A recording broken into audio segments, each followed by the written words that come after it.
Right now, at this moment, the Milky Way is moving, not just expanding with the universe, but drifting through space at 631 kilometers per second, dragged towards something we cannot fully see.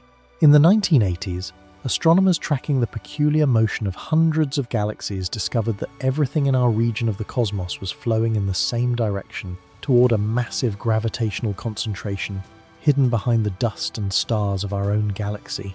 They called it the Great Attractor. It is not a black hole. It is not a single monstrous object. It is a region of space so dense with hidden mass that it bends the trajectories of thousands of galaxies across hundreds of millions of light years, and the Milky Way is one of them.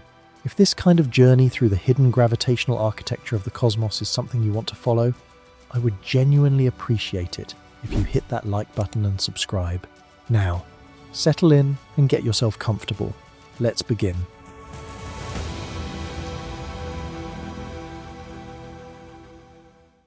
In 1965, two radio engineers working at Bell Telephone Laboratories in Holmdel, New Jersey, pointed a large horn-shaped antenna at the sky and found a signal they could not explain. Arno Penzias and Robert Wilson were attempting to calibrate their instrument for satellite communication experiments, and a persistent hiss contaminated every measurement they took. They pointed the antenna north. The hiss was there. They pointed south. The hiss was there. They cooled the receiver.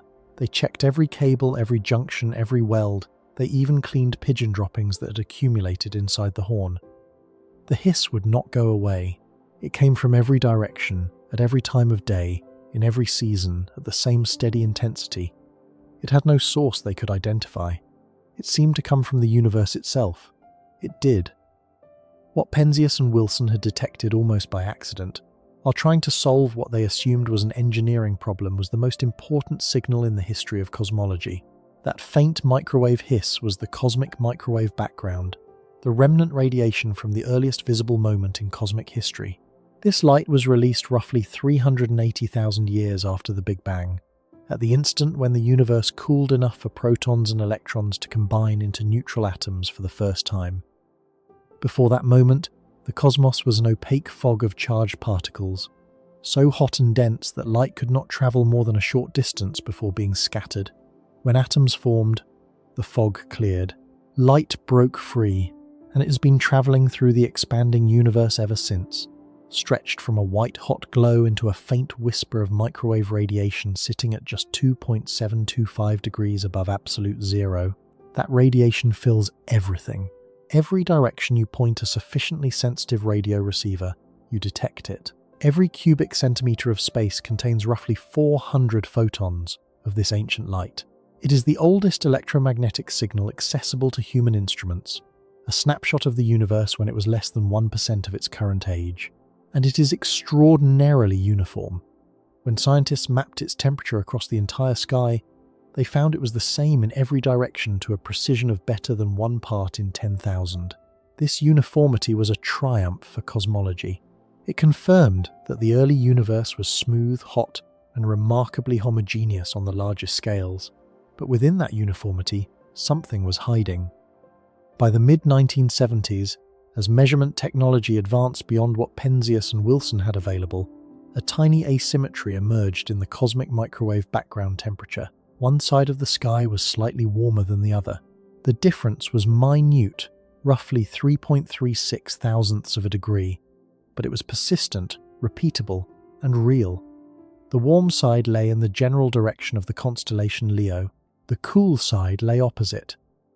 This pattern, called the dipole, was confirmed and refined by every subsequent experiment, from balloon-borne detectors to the Cosmic Background Explorer satellite launched in 1989 and the Planck spacecraft launched in 2009. The dipole is not a defect in the ancient radiation. It is not a relic of the Big Bang. It is a stamp left on the cosmic microwave background by us, by our motion. The dipole exists because the Milky Way is moving through the bath of microwave radiation that fills the universe. When you move toward a source of light, the wavelengths compress slightly, making the light appear warmer. When you move away, the wavelengths stretch, making the light cooler. The cosmic microwave background is perfectly uniform in its own rest frame. But because the Milky Way is racing through it, we see a warm spot in the direction we are heading and a cool spot in the direction we are leaving behind. The dipole is not a feature of the universe. It is a speedometer, and it reads fast. Refined measurements over decades have established the velocity with extraordinary precision. The local group of galaxies, the gravitational family that includes the Milky Way, Andromeda, and roughly 80 smaller companions, is moving at approximately 631 kilometers per second relative to the cosmic microwave background rest frame.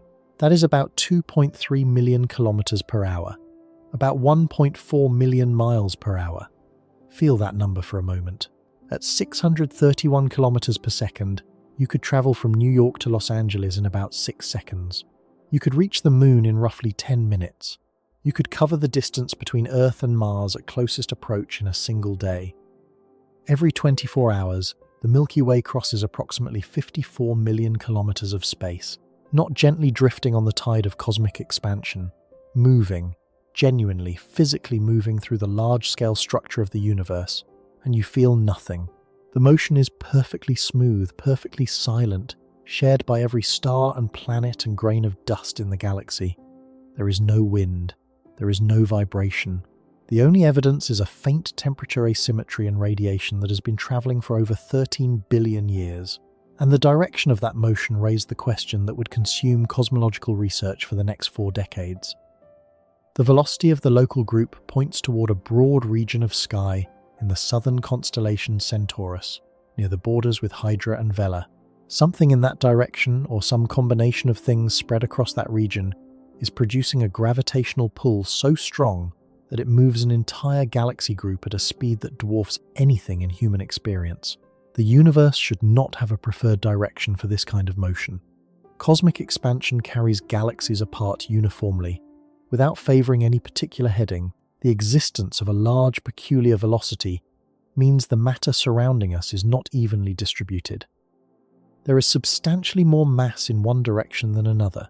Somewhere out there, a concentration of matter is pulling the Milky Way toward it.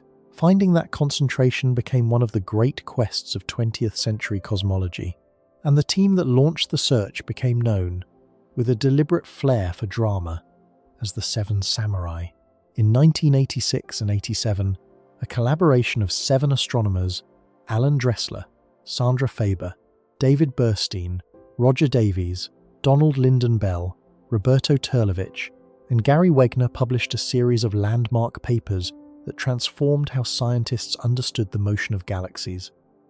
The name Seven Samurai, borrowed from the classic Akira Kurosawa film, was playful but apt. These researchers were waging a battle against one of the hardest measurement problems in astrophysics, and they were doing it with a level of ambition that made many of their colleagues skeptical. Their goal was deceptively simple in concept and brutally difficult in practice. They wanted to map how galaxies in our cosmic neighborhood were genuinely moving through space, not merely how fast they appeared to be receding due to the expansion of the universe. To understand why this required such extraordinary effort, you need to grasp a distinction that sits at the heart of this entire story.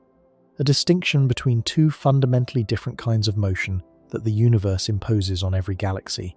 The first kind is cosmic expansion. Space itself is stretching. Galaxies are not flying through space away from each other. They are embedded in space, while space expands between them, carrying them apart. The farther away a galaxy is, the more expanding space separates it from you and the faster it appears to recede. This relationship, first quantified by Edwin Hubble in 1929, is the backbone of modern cosmology. It is smooth, universal, and contains no preferred direction. The second kind is peculiar velocity. This is genuine movement through space, driven by the gravitational pull of nearby structures. A galaxy sitting near a massive cluster feels that cluster's gravity and accelerates toward it. This motion is added on top of cosmic expansion. In some directions, peculiar velocity reinforces the expansion, making a galaxy appear to recede faster. In others, it opposes the expansion, making a galaxy appear slower or even blue-shifted, approaching despite the overall stretching of space. Peculiar velocity is the fingerprint of gravity operating in a lumpy, uneven universe. Imagine standing on a moving walkway at an airport. The walkway carries you forward at a steady speed that is cosmic expansion. Now imagine you start walking on top of the walkway, sometimes faster, sometimes slower, sometimes stepping sideways. That extra motion is peculiar velocity. Someone watching from outside the walkway sees your total speed, the walkway plus your own movement. To figure out how fast you are moving on your own, they need to know the walkway speed independently and subtract it out. That is what the Seven Samurai did. They measured each galaxy's total velocity through its redshift. Then they measured each galaxy's distance using a completely independent method, one that did not rely on expansion at all. The difference between the two gave them the peculiar velocity, the galaxy's own motion through space, driven purely by gravity. Their distance method relied on a relationship that Sandra Faber and Robert Jackson had established in 1976. Elliptical galaxies, the smooth, featureless galaxies without spiral arms, follow a tight correlation between the speed at which their internal stars orbit and the total amount of light the galaxy produces. Measure the star velocities through spectroscopy. That measurement predicts the galaxy's true luminosity. Compare the predicted brightness to how dim the galaxy appears in the telescope. The difference tells you how far away it is. It is like spotting a light bulb far away in the dark. If you know the bulb is 100 watts, and you measure how dim it looks, you can calculate its distance. The Faber-Jackson relation gave the Seven Samurai the intrinsic wattage of each elliptical galaxy they observed. They gathered data on approximately 400 elliptical galaxies spread across a large volume of the nearby universe. For each galaxy, they measured the distance independently. They compared it to the distance implied by the galaxy's redshift. In a perfectly smooth universe, these two numbers would match. In the real universe, they did not. Some galaxies were closer than their redshift implied. Some were farther. The discrepancies were not random. When the Seven Samurai plotted those peculiar velocities across the sky, the pattern that emerged was astonishing. It was not noise. It was not scatter. It was a river. Hundreds of galaxies, spanning a region tens of millions of light years across, were all streaming in approximately the same direction, toward Centaurus, toward a particular region of the sky where no single obvious structure was massive enough to explain the pull. The velocities were not trivial. Many galaxies showed peculiar motions of several hundred kilometers per second on top of the cosmic expansion already carrying them apart. The flow was coherent, organized, and enormous. Alan Dressler coined the name in 1987. He called the inferred gravitational source the Great Attractor. The term was vivid, immediate, and in ways that have plagued the science ever since deeply misleading. It conjured images of a single monstrous object, a cosmic black hole of incomprehensible scale, a gravitational vacuum cleaner swallowing galaxies. Popular culture seized on the drama. Documentaries used ominous music. Headlines screamed about the force pulling our galaxy to its doom. None of that reflected the actual science. The Great Attractor was never observed as an object. It was inferred as a direction and a magnitude. The peculiar velocity data showed that galaxies were flowing toward a broad region, and the mass needed to produce that flow was calculated from the speeds and the volume over which the streaming was coherent. The initial mass estimate was staggering, roughly 10 to the 16th solar masses, equivalent to tens of thousands of galaxies like the Milky Way. But this mass was not concentrated in a point. It was spread across a region at least 100 million light-years wide. What the Seven Samurai had discovered was not a cosmic drain.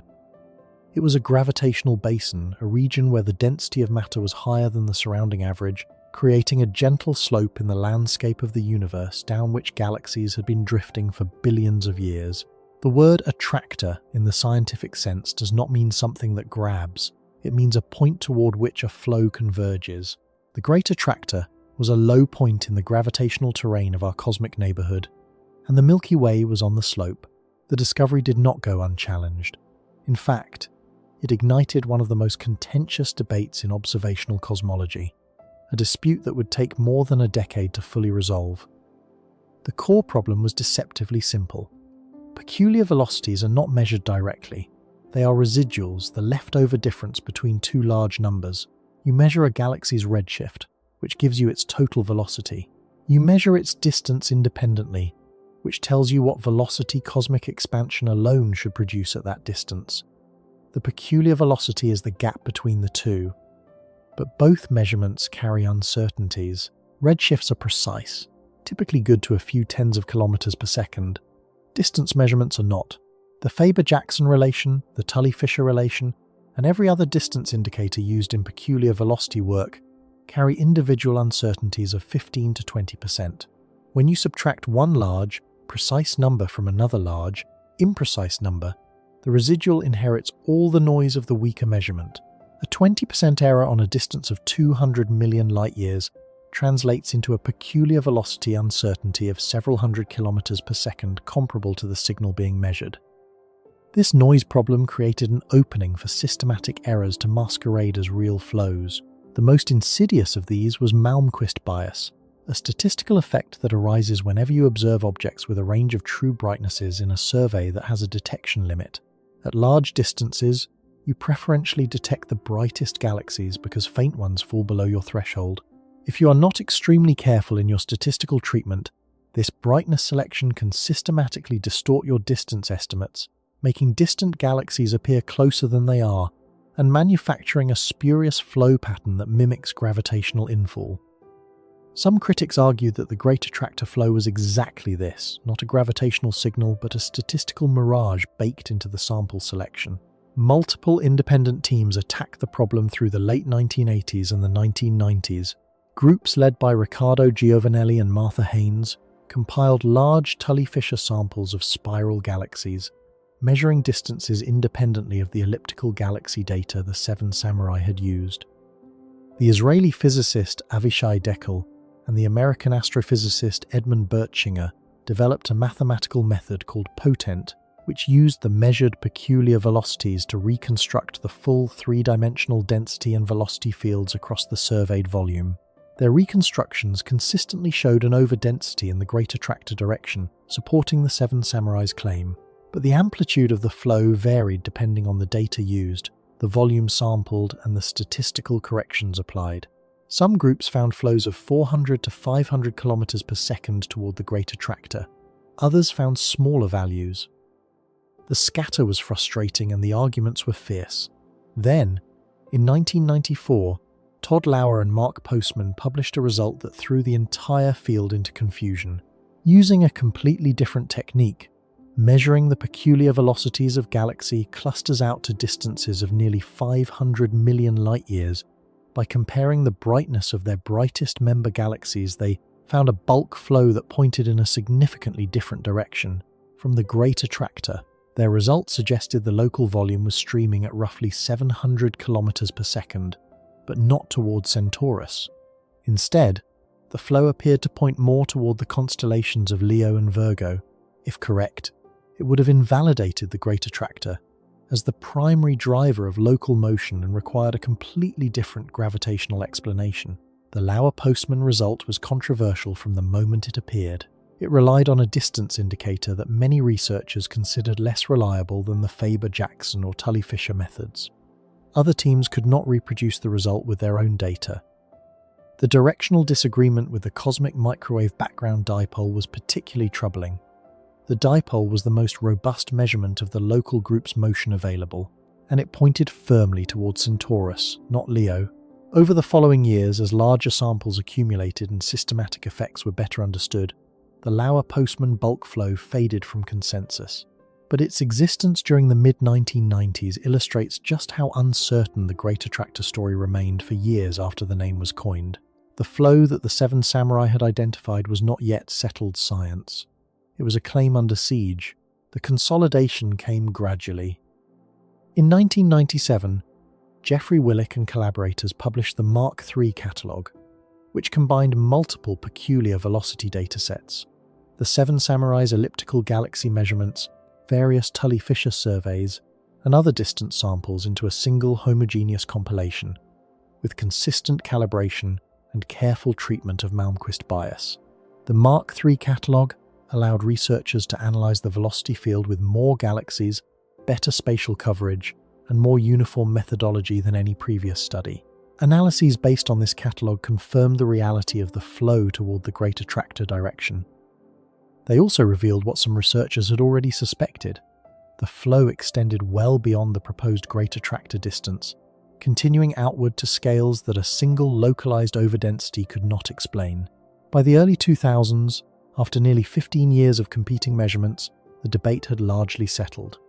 The Great Attractor flow was real. It was not a statistical artifact. It was not Malmquist bias in disguise. Independent methods, independent galaxy samples, and independent research groups all converged on the same conclusion. Galaxies in the local universe were streaming coherently toward a broad region in the direction of Centaurus. The precise details, exactly how much mass, exactly where centered, exactly how far the flow extended, remained subjects of active refinement. But the existence of the flow itself was no longer seriously in doubt. What no one disputed, even during the most contentious years of the debate, was the cosmic microwave background dipole.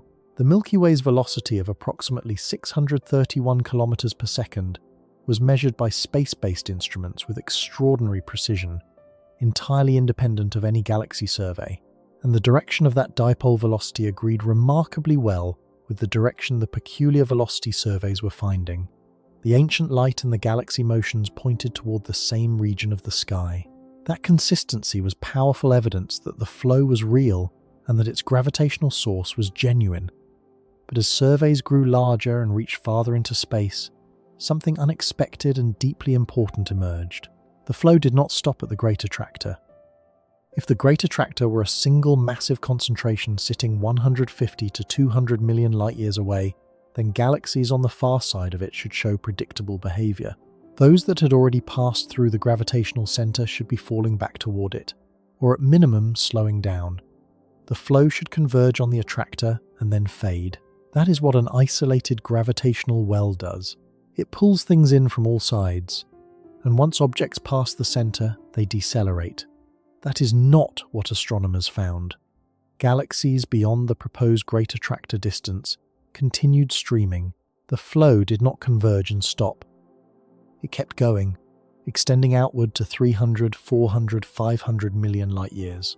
Velocity field surveys through the 1990s and 2000s, compiled into increasingly large catalogues, consistently showed that the bulk flow persisted on scales far larger than any localized mass concentration at 150 million light-years could explain. This was a critical realization. If the flow does not stop at the Great Attractor, then the Great Attractor cannot be the whole story. Either there is substantially more mass beyond it, creating a deeper gravitational well at greater distance, or the Great Attractor was never the primary engine of our motion but merely a nearby feature in a much larger and more complex gravitational landscape.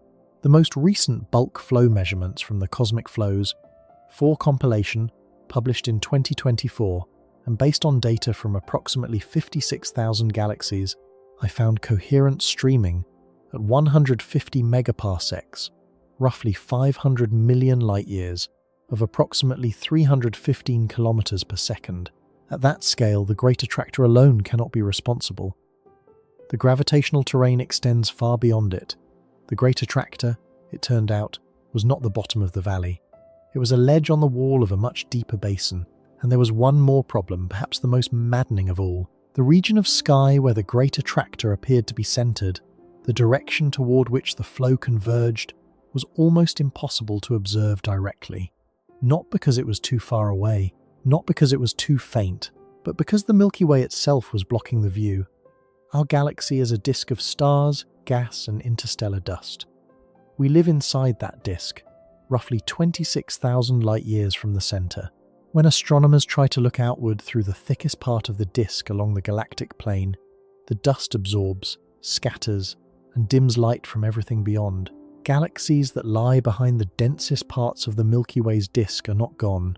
They are hidden, rendered invisible by the curtain of our own galaxy's material. This obscured band of sky is called the Zone of Avoidance, a name coined by Edwin Hubble, who noticed that galaxies in his catalogue seemed to avoid a broad strip near the Milky Way's midplane. The galaxies were not avoiding anything. They were simply undetectable through the dust. The Zone of Avoidance is not a sharp line. It is a gradient. Near the galactic poles, where you look perpendicular to the disk through the thinnest layer of the Milky Way, the extragalactic sky is clear, and galaxy surveys are complete. As your line of sight tilts toward the galactic plane, extinction increases steadily. Galaxies become dimmer, harder to detect, their colors reddened by dust. Near the plane itself, visible light from distant galaxies can be attenuated by factors of 10,000 or more. Roughly 20% of the entire extragalactic sky is effectively blocked at optical wavelengths. Galaxy catalogues in this region are severely incomplete. Large-scale structure maps have a blank stripe running through them, and the Great Attractor sits squarely within that stripe. Its estimated position, near galactic longitude, 325 degrees and latitude -7 degrees, places it deep in the Zone of Avoidance, behind some of the thickest dust columns in the southern Milky Way. This is not a coincidence in the conspiratorial sense. The Zone of Avoidance covers a substantial fraction of the sky, so any structure at low galactic latitude has a reasonable chance of landing behind it. But the consequences for the science were enormous. For years, astronomers could measure galaxies flowing toward this region, could calculate the mass required to produce that flow, but could not directly see the galaxies and clusters responsible. The Great Attractor was defined by its gravitational shadow, not by any direct image of its mass. It was like hearing thunder rolling in from every direction around you and being unable to see the storm because a ridge blocked your line of sight. You could feel the wind rushing past, all heading the same way. You knew something massive was generating it, but you could not tell whether it was one towering storm system or a chain of smaller ones scattered across the hidden horizon. Piercing the Zone of Avoidance required leaving visible light behind entirely and observing in wavelengths that dust cannot block. Radio waves at 21 centimeters pass through interstellar dust almost unimpeded. Near-infrared light penetrates far more effectively than visible wavelengths. X-rays from the superheated gas inside massive galaxy clusters can be detected even through significant foreground dust. Each of these windows into the hidden sky would reveal new pieces of the puzzle. And what astronomers found when they finally peered behind the galactic veil would both confirm that the mass was real and overturn the original picture of what the Great Attractor was. The overdensity existed, but it was far less massive than anyone had first calculated. And the true gravitational engine dragging our galaxy through the cosmos lay much, much farther away, in a direction that the Great Attractor had merely been pointing toward all along. The first wavelength to break through was radio. In the early 1990s, researchers began systematic surveys of the Zone of Avoidance using the 21-centimeter emission line of neutral hydrogen.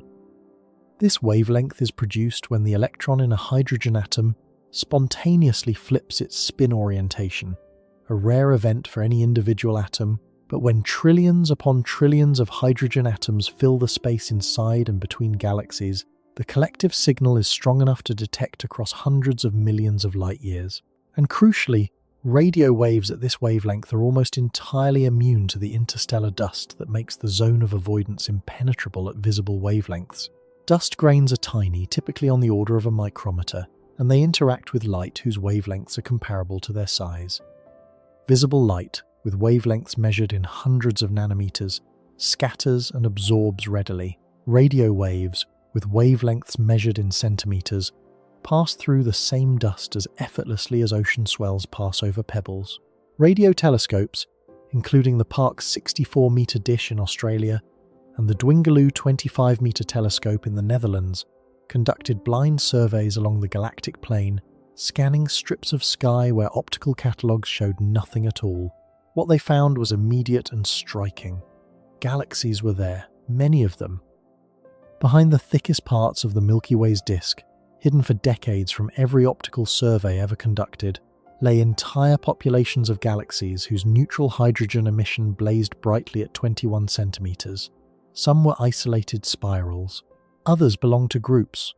A few were clearly members of large-scale structures, filaments, and walls of galaxies that continued right through the Zone of Avoidance, as if the Milky Way's dust did not exist, because it does not, from their perspective. The Zone of Avoidance is entirely a local effect. It is our problem, not theirs. The dust that blinds our optical telescopes is embedded in the Milky Way's disk, within a few thousand light-years of us. The galaxies behind it are tens of millions to hundreds of millions of light-years distant. They are completely unaffected by our dust. They shine just as brightly as their counterparts in clear regions of the sky. We simply could not see them until we switched to the right kind of light. Near-infrared observations provided the second breakthrough. The two-mass all-sky survey, which operated from 1997 to 2001, mapped the entire sky at wavelengths of 1.2, 1.6, and 2.2 micrometers near-infrared bands where dust extinction is roughly 1/10 of what it is in visible light. The survey revealed galaxies deep within the zone of avoidance that optical catalogues had missed entirely. Star counts, galaxy detections, and extended source measurements filled in portions of the blank stripe that had haunted galaxy maps for a century. The near-infrared did not eliminate the zone of avoidance at the very lowest galactic latitudes, where dust columns are thickest and foreground stars are densest. Even infrared light struggles, but it dramatically narrowed the gap. Where optical surveys lost galaxies below about 5 to 10 degrees of galactic latitude, near-infrared pushed that limit down to roughly 2 to 3 degrees in many directions. X-rays provided the third and in some ways most decisive window. Galaxy clusters are not merely collections of galaxies. They are gravitational wells so deep that the gas trapped between their member galaxies is heated to tens of millions of degrees. At those temperatures, gas emits prolifically in X-ray wavelengths.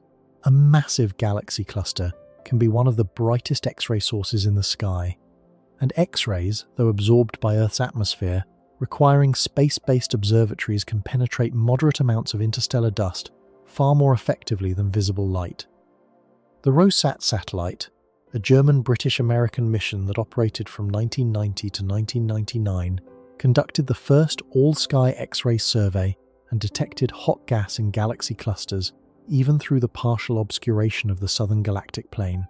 And there, in precisely the direction where the peculiar velocity data pointed, ROSAT found something massive. The cluster that emerged from behind the veil was not new. It had been catalogued decades earlier in the Abell catalogue of rich galaxy clusters as Abell 3627, assigned to the constellation Norma, but its true nature had been impossible to assess through optical telescopes. At a galactic latitude of just -7 degrees, it sat deep within the zone of avoidance, buried behind thick extinction that dimmed its member galaxies by several magnitudes. George Abell's original catalogue, compiled in the 1950s from photographic plates, listed it with a question mark beside its richness classification. Nobody knew how many galaxies it actually contained because nobody could see most of them.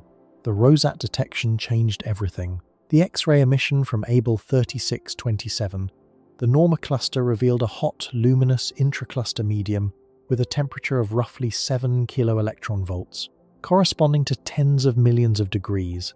The X-ray brightness and temperature indicated a deep gravitational potential well. This was not a modest galaxy group.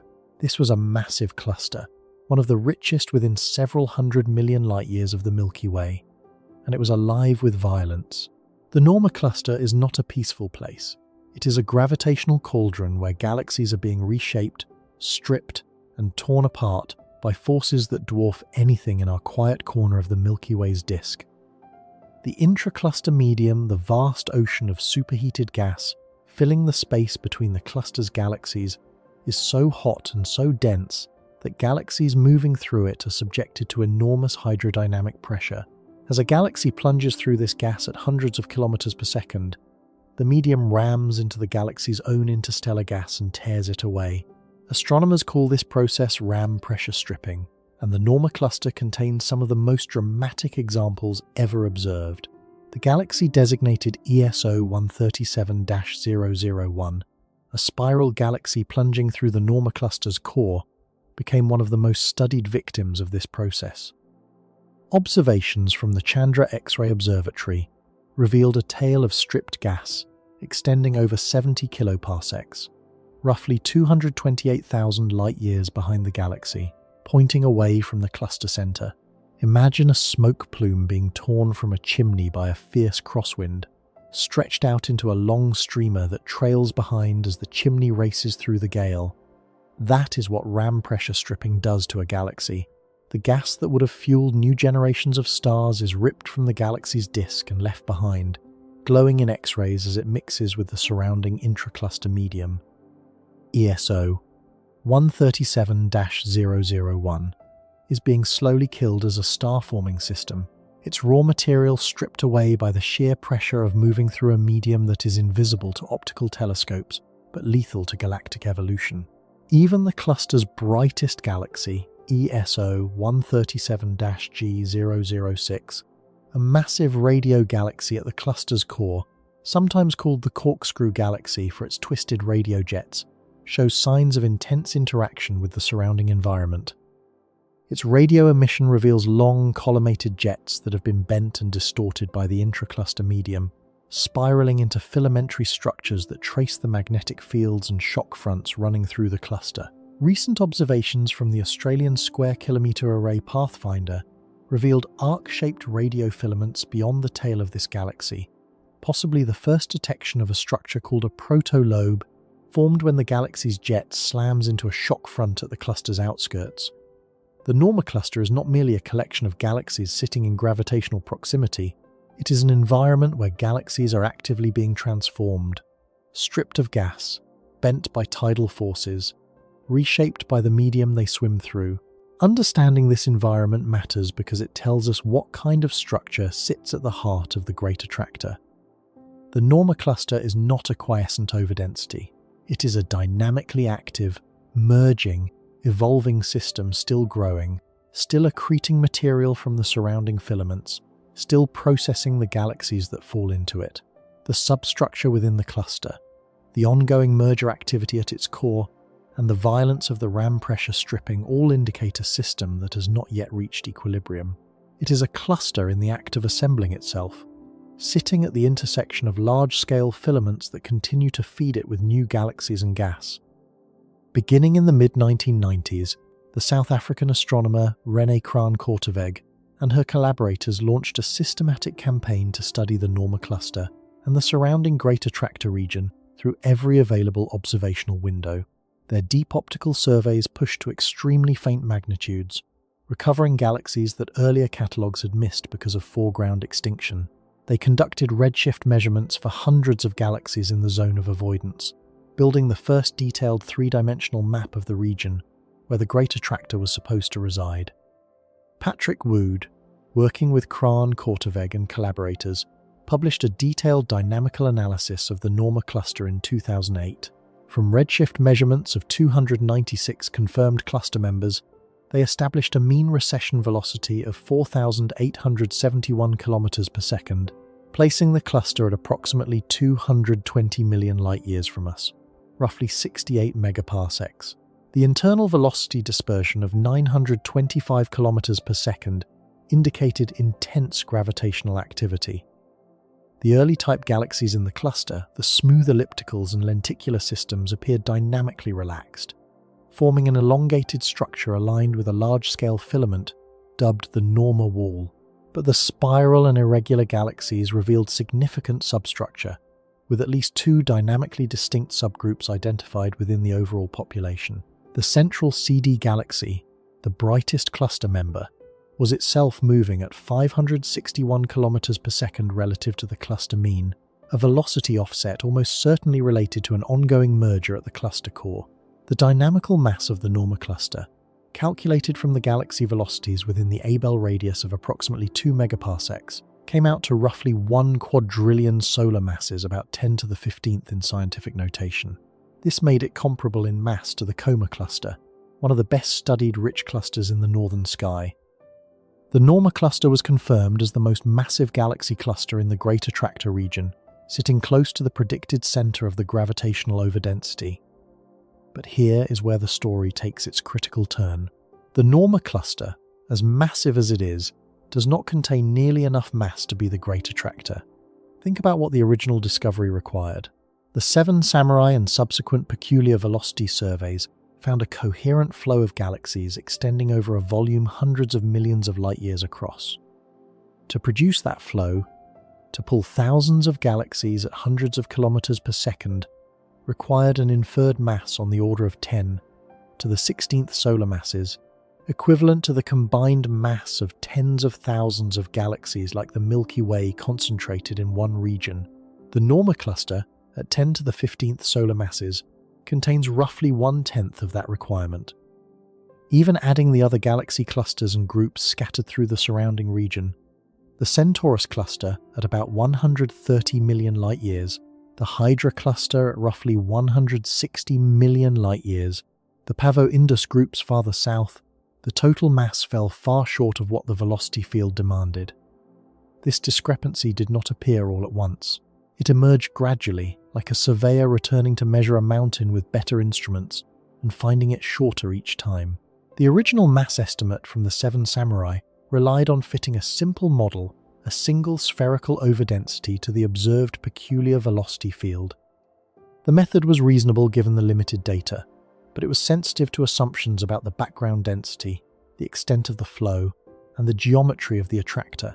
With only a few hundred galaxy distances available, spread unevenly across the sky and severely incomplete in the zone of avoidance, the models had significant freedom to place mass where it seemed needed. Through the 1990s, galaxy redshift surveys, using the Infrared Astronomical Satellites Catalogue of Galaxies, which detected infrared-emitting galaxies through moderate amounts of dust, began to map the actual galaxy distribution in around the Great Attractor region.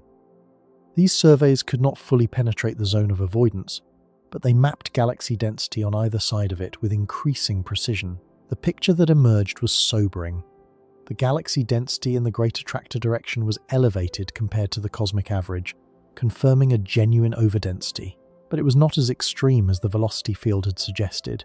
The mass implied by counting galaxies and estimating their dark matter halos was substantially less than the mass implied by the galaxy motions. Each successive survey revised the estimate downward. The IRAS redshift surveys of the early 1990s suggested the mass was perhaps half of the original estimate. X-ray cluster surveys in the late 1990s and 2000s, which could identify the most massive structures through their hot gas emission, even behind the zone of avoidance, reduced it further. Dale Kuchevsky, working at the University of Hawaii, led a team that used these X-ray surveys to map the galaxy cluster population across the entire sky, including the zone of avoidance, out to distances of several 100 million light-years. Their results were blunt. The Great Attractor region contained only about 1/4 of the mass that had originally been attributed to it. Kuchevsky described the result with a phrase that captured the deflation perfectly. The Great Attractor, he said, is not that great after all. This was not a failure of science.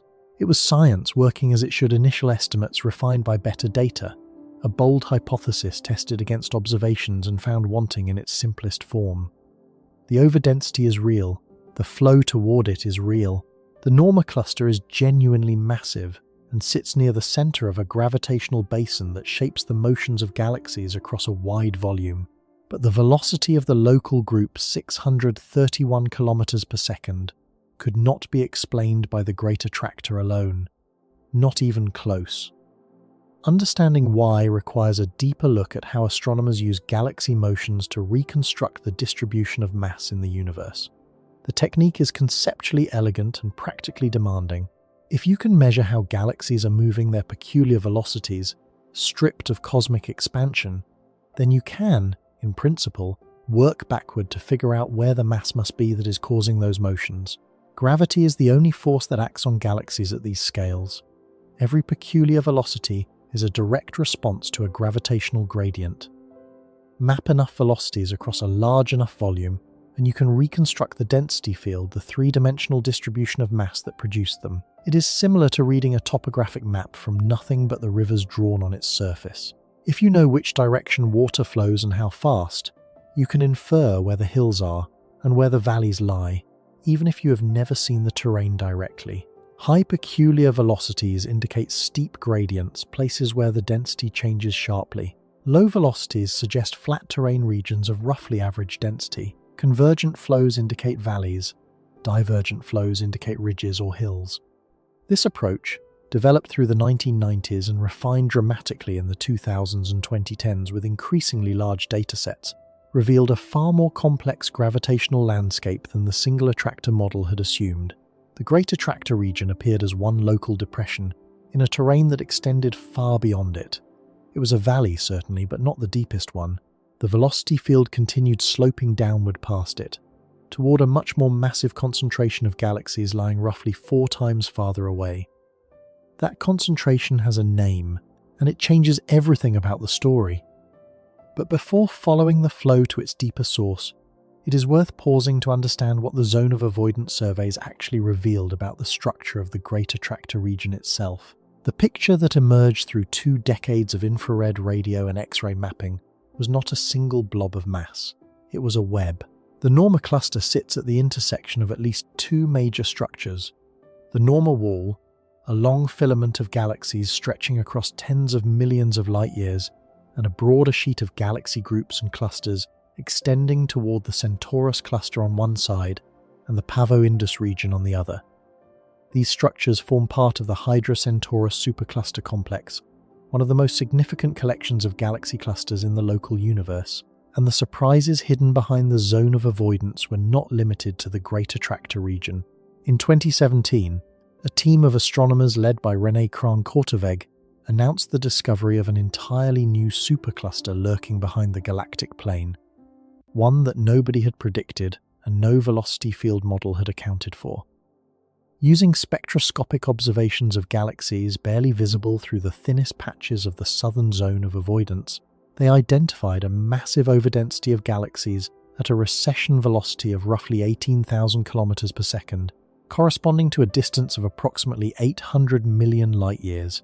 The structure, located in the constellation Vela, contained multiple galaxy clusters and extended across a region comparable in scale to the Shapley Concentration.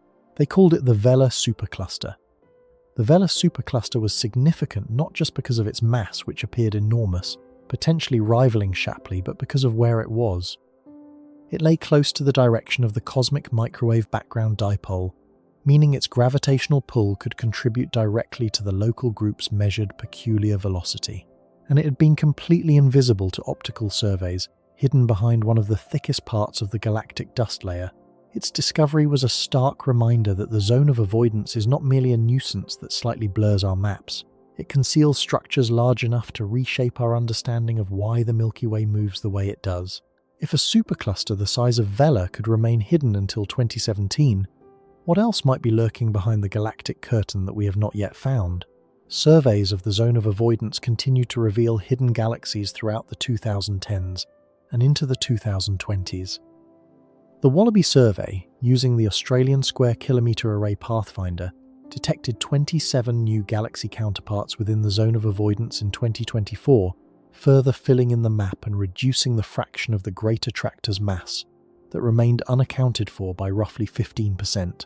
Deep learning techniques, applied in 2025 by Dipole and collaborators, were used to reconstruct the density and velocity fields behind the galactic plane by extrapolating from the known distribution of galaxies on either side of the zone. These reconstructions estimated a 64% probability that the Great Attractor represents a genuine, unique watershed structure, a basin of convergent gravitational flows, rather than a statistical artifact of the viewing angle. But even with these advances, the Zone of Avoidance has not been fully cleared. At the lowest galactic latitudes, in the direction where the Milky Way's dust column is thickest, precisely where the Norma Cluster and the heart of the Great Attractor region lie, significant gaps remain in the galaxy census. Entire populations of faint dwarf galaxies and low surface brightness systems may still be hiding behind the galactic curtain. Every new telescope and every new survey technique narrows the gap, but the veil has not been entirely lifted. What has been established beyond reasonable doubt is the following. The Great Attractor is a real gravitational overdensity centered near the Norma Cluster, approximately 220 million light-years from the Milky Way, containing a significant concentration of galaxy clusters, groups, and filaments embedded within the Hydra-Centaurus supercluster complex. Its total mass, while enormous by any human standard, falls far short of what is needed to account for the full motion of the local group.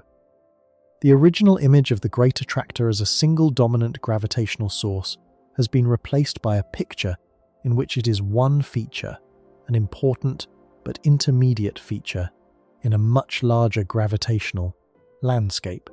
The oversimplification was understandable. When the Seven Samurai first measured the galaxy flows, they were working with a limited volume of data and limited distance precision. The simplest model that fit the observations was a single localized attractor. The zone of avoidance prevented direct confirmation. Popular accounts amplified the drama. And the name itself, the Great Attractor, reinforced the image of a single, supreme gravitational entity drawing everything toward it. The reality is quieter, more diffuse, and ultimately more unsettling. There is no monster. There is no single object at the center of the flow. Instead, there is a region where the cosmic web is denser than average, where galaxy clusters pile up along intersecting filaments, where gravity has been accumulating matter into overdense structures for billions of years. The Great Attractor is not a cosmic vacuum cleaner. It is a landscape feature, a gentle depression in the gravitational terrain, just deep enough to guide the motion of the Milky Way and its neighbours for the past several billion years, but not deep enough to explain where we are actually heading. Because the flow does not stop at the Great Attractor. It never did. Astronomers tracking peculiar velocities beyond the Norma Cluster found that galaxies on the far side of the Great Attractor region were not falling back toward it. They were still moving, still flowing in roughly the same direction. The gravitational slope continued downward, past the Norma Cluster, past the Hydra Centaurus complex, extending outward to much greater distances. The Great Attractor was not the final destination of the flow. It was an intermediate step on a gravitational staircase that descended much farther than anyone had initially proposed. When Kochevsky's team mapped the cluster distribution behind the Great Attractor, they identified a massive concentration of galaxies lying approximately 650 million light-years away, roughly 4 times the distance to the Norma Cluster. This concentration had been first noticed by American astronomer Harlow Shapley in 1930 as a remarkable cloud of galaxies in the southern sky, but its true scale and gravitational significance were not appreciated until the late 1980s and 1990s. The structure contained not just 1 or 2 massive clusters, but dozens of them, spread across a region so large it dwarfed the entire Great Attractor complex. Its estimated mass was staggering by some calculations, 4 times greater than everything in the Great Attractor region combined, and it had been sitting there, exerting its pull, for the entire time astronomers had been puzzling over why the local flow would not stop, and it lies in almost exactly the direction that the local group is moving. This structure would reframe the entire Great Attractor story. It would reveal that the Milky Way's motion was never primarily about a nearby overdensity hiding behind the dust. The true driver was farther away, far more massive, and had been pulling on the Great Attractor itself, dragging the entire local cosmic neighbourhood toward a gravitational basin that makes the Norma Cluster look like a pebble at the edge of a canyon. The Great Attractor had been pointing towards something. Astronomers had mistaken the road sign for the destination. But even the discovery of this deeper concentration was not the end of the story. In 2014, a new way of mapping our cosmic neighbourhood would redefine the boundaries of the gravitational basin entirely, replacing static catalogues with dynamic flow maps that showed for the first time the full extent of the watershed within which our galaxy drifts. And in 2017, another discovery would show that the Milky Way is not only being pulled from ahead, it is being pushed from behind.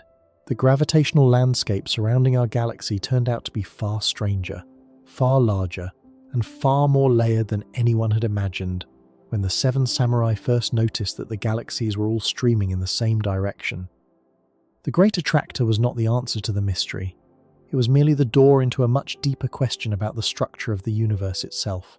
The breakthrough came not from a new telescope or a new wavelength, but from a new question. For decades, astronomers had defined superclusters the way cartographers draw countries on a map, by looking at where galaxies clustered most densely and drawing boundaries around the concentrations. The Virgo supercluster, identified in the 1950s, was a collection of galaxy groups and clusters centered on the Virgo cluster, spanning roughly 100 million light-years. The Hydra Centaurus supercluster was another dense collection farther away. The Perseus-Pisces supercluster lay in a different direction. These were static portraits, snapshots of where galaxies happened to sit at the present moment, defined by density, not by motion. R. Brent Tully, an astronomer at the University of Hawaii, asked a different question. Instead of drawing boundaries based on where galaxies are, what if you drew them based on where galaxies are going? The distinction sounds subtle. It is not. It is the difference between drawing a map of a continent by looking at where the cities are and drawing a map of a continent by tracing where the rainwater flows. Cities can sit on either side of a mountain ridge and appear to be neighbours, but the rain falling on one side flows into one river basin, and the rain falling on the other side flows into a different one. The ridge is a watershed boundary. The two cities, despite their proximity, belong to entirely different drainage systems. But before following Tully's watershed approach to its remarkable conclusion, we need to understand the terrain those flows run through, because the gravitational landscape of the universe is not abstract. It has a physical structure, an architecture so vast and so specific that it was not recognized until the late 20th century. When galaxy surveys finally reached sufficient depth to reveal it, that architecture is the cosmic web. The cosmic web is the largest known structure in nature. It is not a single object. It is a pattern, a three-dimensional network of interconnected features that fills the entire observable universe. Its components are simple to list but staggering to contemplate. Dense nodes, where galaxy clusters form at the intersections of multiple filaments. Long filaments, threads of galaxies and dark matter stretching across hundreds of millions of light years, channeling matter like cosmic highways between the nodes. Thin walls and sheets, where filaments meet at shallower angles, and voids enormous near-empty bubbles of space where the density of matter drops to a fraction of the cosmic average, occupying roughly 80% of the total volume of the universe. This web did not appear by design. It grew from almost nothing. In the first fraction of a second after the Big Bang, quantum fluctuations, random variations in energy density at subatomic scales, were stretched to cosmic proportions by the rapid expansion of space. These fluctuations were tiny, roughly 1 part in 100,000, but gravity amplifies any density advantage, however small. Regions that started slightly denser than average attracted a little more matter from their surroundings. That made them denser still, which attracted more matter, which made them even denser. Over hundreds of millions of years, this feedback loop turned barely perceptible ripples into the dramatic architecture we observe today. Dark matter played the decisive role. It outweighs visible matter by roughly 5 to 1 across the universe, and it began clumping together under gravity long before ordinary atoms could. While ordinary matter was still coupled to radiation in the hot plasma of the early universe, unable to collapse, dark matter was already building the scaffolding. By the time atoms formed and ordinary matter was free to fall, the dark matter skeleton was in place. Galaxies did not create the cosmic web. They decorated it. They formed where the dark matter had already concentrated along filaments, at intersections, in the densest nodes. The galaxies we see are like bones, visible through skin, tracing the outline of a much larger invisible structure. Galaxy clusters mark the busiest intersections. They form where multiple filaments converge, like train stations where several rail lines meet simultaneously. The convergence of matter from multiple directions produces the highest densities and the deepest gravitational wells in the universe. These are the nodes of the web, the richest, most massive structures, containing thousands of galaxies, oceans of superheated gas, and enormous concentrations of dark matter. The Norma Cluster is one such node, the Coma Cluster is another. The Virgo Cluster is a somewhat less massive example closer to home. Filaments are the connective tissue. They stretch between cluster nodes, typically 10 to 30 million light-years wide but hundreds of millions of light-years long. Galaxies within filaments tend to be organized into chains and groups, flowing along the filament toward the nearest cluster node. The Norma Wall, the filament threading through the Norma Cluster, is one local example. The Sloan Great Wall, stretching roughly 1.4 billion light-years, is among the largest filamentary structures ever mapped. Voids are the dominant feature by volume. They are not perfectly empty. They contain thin wisps of dark matter and occasional isolated galaxies, but their density is so low that gravity within them is negligible. Dark energy, the force accelerating cosmic expansion, dominates inside voids. This makes voids expand faster than the cosmic average, growing larger over time as matter drains from their interiors toward the surrounding filaments and walls. The universe is becoming increasingly hollow as the voids grow and the filaments thin. Understanding this web is essential because it is the terrain through which the gravitational flows that define the Great Attractor and Laniakea operate. Peculiar velocities are not random, they follow the web. Galaxies in filaments flow along them toward cluster nodes. Galaxies at the edges of voids flow away from the empty centers toward the nearest filament. The entire velocity field of the local universe is a response to this web's density distribution, shaped by billions of years of gravitational evolution. The Great Attractor is not an isolated phenomenon. It is a feature of the web, a particularly dense node, or cluster of nodes, embedded within a larger pattern of filaments and voids that extends in every direction. This was the terrain Tully and his collaborators set out to map using motion rather than position. Tully and his team, including Hélène Courtois, Yehuda Hoffman, and Daniel Pomered, used the Cosmic Flows 2 catalogue, a compilation of peculiar velocities for more than 8,000 galaxies, within approximately 300 million light-years. For each galaxy, they had 2 independent measurements: the distance, obtained through techniques like the Tully-Fisher relation or surface brightness fluctuations, and the redshift, obtained from spectroscopy. The difference between the velocity implied by the distance and the velocity implied by the redshift gave the peculiar velocity the galaxy's own motion through space, driven by gravity. From these peculiar velocities, they reconstructed the 3-dimensional velocity field of the local universe using a mathematical technique called a Wiener filter.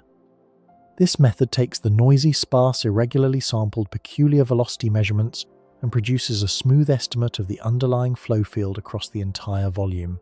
The result is a map not of galaxies, but of motion, arrows indicating the direction and magnitude of the gravitational flow at every point in the surveyed volume. And then they applied the watershed principle. At every point in the velocity field, they traced a streamline, an imaginary path following the flow of gravity. The way a leaf dropped on a hillside follows the slope of the terrain downward. Every streamline eventually converges on a local minimum, a gravitational valley floor, an attractor. All the streamlines that converge on the same attractor define a basin of attraction. The boundary between 2 basins is the surface where streamlines diverge the gravitational ridge, the cosmic watershed. In September 2014, Tully and his team published their result in the journal Nature. They had identified a single enormous basin of attraction containing the Milky Way, the local group, the Virgo cluster, the Hydra Centaurus supercluster, and the Great Attractor region. All of these structures, which had previously been classified as parts of separate superclusters, turned out to be flowing toward the same gravitational valley floor. They were all part of the same watershed. They named it Laniakea. The word comes from Hawaiian, meaning immeasurable heaven. Laniakea, as defined by its gravitational flows, spans approximately 520 million light-years across roughly 160 megaparsecs. It contains an estimated 100,000 galaxies, with a combined mass of approximately 10 to the 17th solar masses. Its boundary is not a wall or a sharp edge. It is the surface where the velocity flow reverses direction, where galaxies stop falling inward toward the Great Attractor and start falling outward toward neighbouring basins, like the Perseus-Pisces supercluster or the Shapley Concentration. Within that basin, the flow is not uniform. Laniakea has an internal geography branches, arms, tributaries that reflect the cosmic web structure threading through it. When Tully's team visualized the velocity streamlines in 3 dimensions, the result looked less like water draining smoothly down a funnel and more like a river system fed by multiple tributaries, converging from different directions toward a broad, flat delta. The major branches can be traced. From our position in the outskirts, the nearest significant flow runs from the local group toward the Virgo cluster, roughly 54 million light-years away. This is the first tributary, the closest branch of the Laniakea drainage system. The Virgo cluster, with its roughly 1,300 member galaxies and a mass of several quadrillion solar masses, is the nearest major node in the cosmic web and it shapes the motion of everything within several tens of millions of light years. Our own local group is falling toward Virgo at roughly 250 kilometers per second, contributing one component of our total peculiar velocity. Beyond Virgo, the flow deepens. The Hydra and Centaurus clusters massive nodes in their own right, each containing hundreds of galaxies, form another arm of the drainage system. They sit at roughly 130 to 160 million light-years, and the streamlines passing through them converge with the Virgo flow as both merge into the broader current, heading toward the Great Attractor region. From the southern sky, the Pavo-Indus telescopium groups contribute yet another branch, feeding matter along filaments that angle toward the same gravitational basin floor. The Fornax-Eridanus complex, a collection of galaxy groups and smaller clusters in the southern hemisphere, forms part of the outer boundary of Laniakea, where the internal flow begins to weaken and the influence of neighboring basins starts to compete. Our galaxy is embedded in a local structure called the local sheet, a flattened arrangement of galaxies that includes the Milky Way, Andromeda, and other members of the local group, along with several neighboring galaxy groups.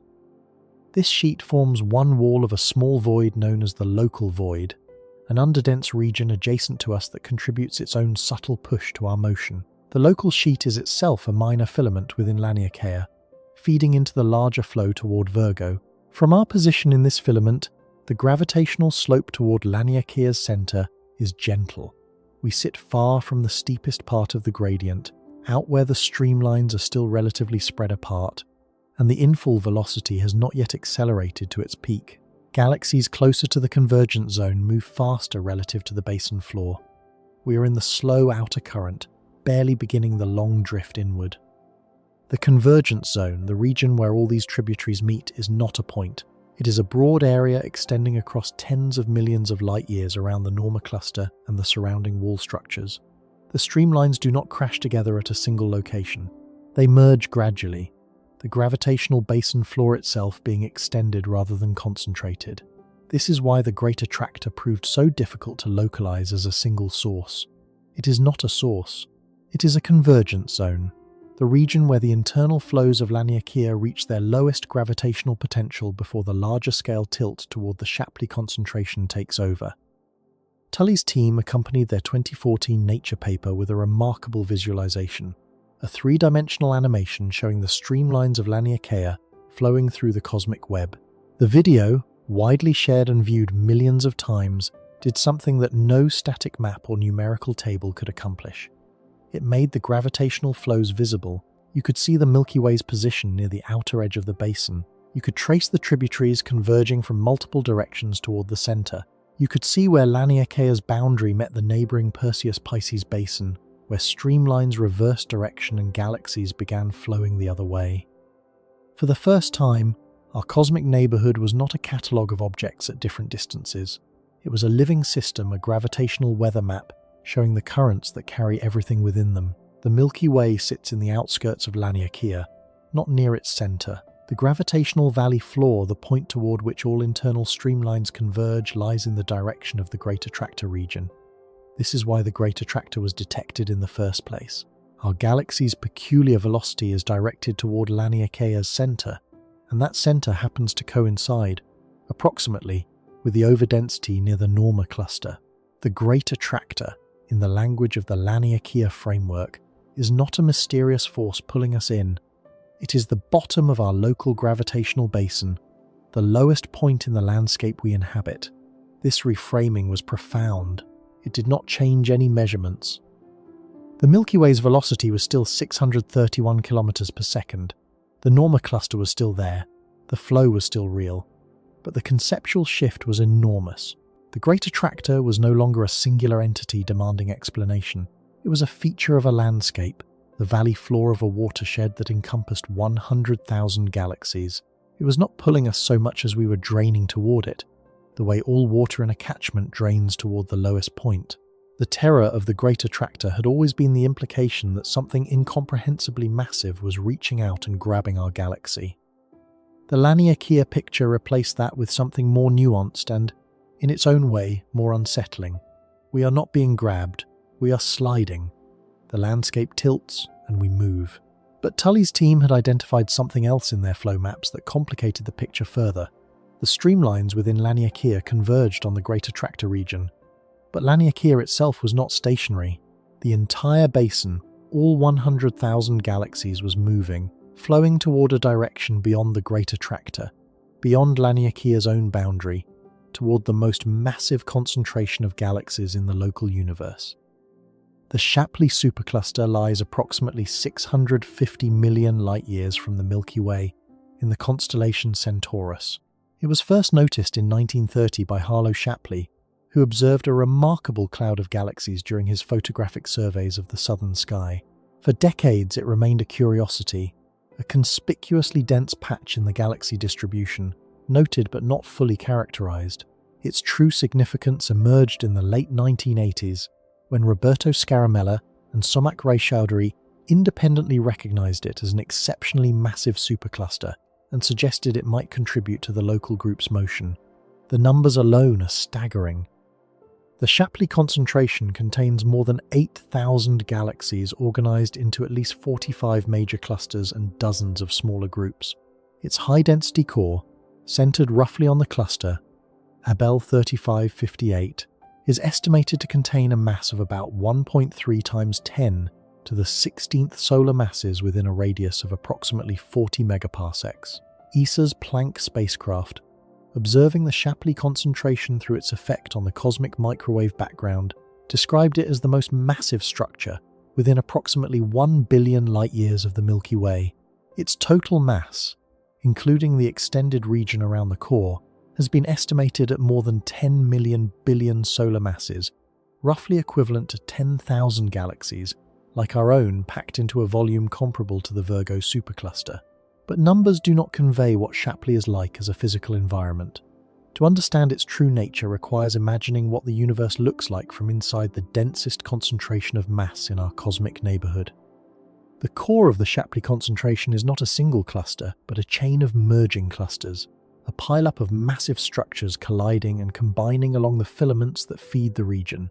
Abell 3558 sits at the center of this chain, surrounded by other major clusters separated by only tens of millions of light-years. Between and around these clusters, the intracluster medium superheated gas at temperatures of tens to hundreds of millions of degrees fills the intervening space, glowing in X-rays and leaving a detectable imprint on the cosmic microwave background through the Sunyaev-Zeldovich effect, in which the hot electrons in the gas boost the energy of passing microwave photons, creating a subtle temperature distortion visible to satellites like Planck. If you could stand on a planet orbiting a star in the Shapley concentration's core, the night sky would look nothing like ours. Instead of the Milky Way's modest sprinkling of nearby galaxies, most too faint to see without a telescope, you would be surrounded by thousands of galaxies, close enough to appear as obvious smudges, disks, and ellipticals scattered across every part of the sky. Galaxy clusters would overlap on the sky. Bright elliptical galaxies would be as common as bright stars are in our own neighborhood. The density of matter would be palpable in the galaxy counts, in the gravitational lensing of more distant objects, in the sheer crowded richness of the cosmic environment. It would be like the difference between standing in an empty field and standing in the center of a major city. The structures we treat as rare landmarks in our sparse outskirts of Laniakea are, in Shapley, the ordinary landscape. Shapley is not merely large, it is the dominant gravitational feature in our region of the universe. Its pull extends across hundreds of millions of light-years, influencing the motions of galaxy clusters that are themselves enormous. The Great Attractor region, all of Laniakea, and vast tracts of the surrounding cosmic web are being drawn toward it. This created a layered picture of the Milky Way's motion. At the smallest scale, we are falling toward the Virgo cluster, roughly 54 million light-years away, which contributes a component of our peculiar velocity. At intermediate scale, we are part of the flow within Laniakea, draining toward the Great Attractor region. At the largest scale, the entire Laniakea basin is itself being drawn toward the Shapley concentration. Our velocity of 631 kilometers per second is not the product of any single pull. It is the sum of gravitational influences operating at every scale, simultaneously each structure contributing its own vector, its own magnitude, its own direction. Imagine standing in a wide river. There is a local current pulling you sideways toward a bend, but the entire river is also flowing downstream. And the river itself is part of a vast drainage system that slopes toward the sea. You feel one combined motion, but that motion has been composed from currents operating at completely different scales. The local current is the Great Attractor. The downstream flow is Laniakea. The slope toward the sea is the Shapley Concentration. You cannot understand where you are heading by looking at only one of them. But the gravitational landscape of our cosmic neighborhood is not shaped by overdensities alone. In 2017, a discovery revealed that the Milky Way is not only being pulled from ahead, it is being pushed from behind. Yehuda Hoffman, Daniel Pomered, Brent Tully, and Hélène Courtois, the same team that had defined Laniakea 3 years earlier, published a paper in Nature Astronomy that identified a vast underdense region on the opposite side of the sky from the Shapley Concentration.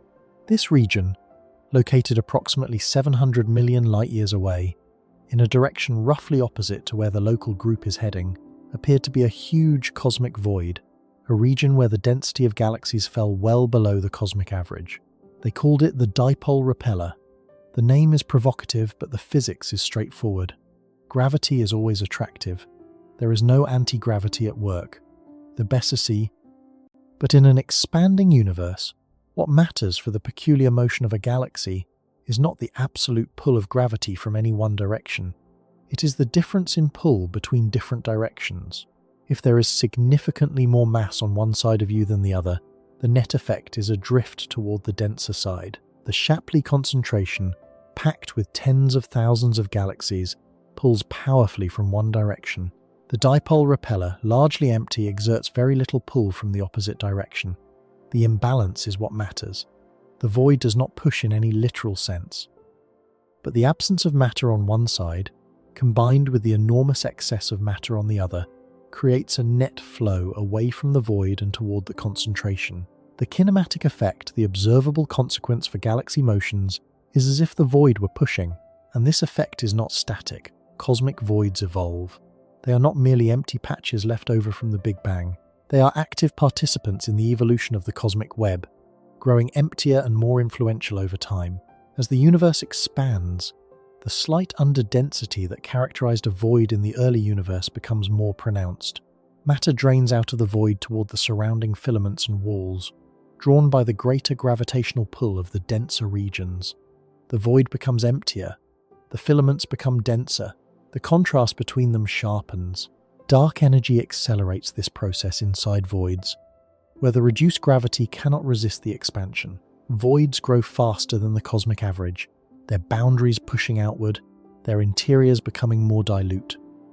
This means the gravitational landscape of the universe becomes more asymmetric over time. The valleys get deeper, the hills get higher, the slopes get steeper, the flows get faster. The Dipole Repeller is not a fixed feature of the cosmic landscape. It is a feature that has been growing more influential for billions of years, contributing an increasing share of the push that helps drive the local group's motion. The push and pull dynamics of the cosmos are not in equilibrium, they are intensifying.